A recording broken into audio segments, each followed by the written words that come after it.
ഈശോ ഉത്ഥാനശേഷം ശിഷ്യരോട് കൽപ്പിച്ചത് എന്നിൽ നിന്ന് കേട്ട പിതാവിന്റെ വാഗ്ദാനം കാത്തിരിക്കും.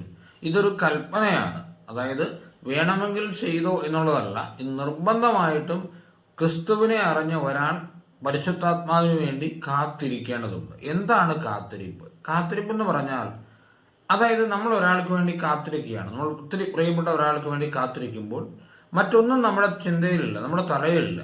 ആ വ്യക്തി എന്നുള്ള ഒറ്റ ചിന്ത മാത്രമേ ഉള്ളൂ.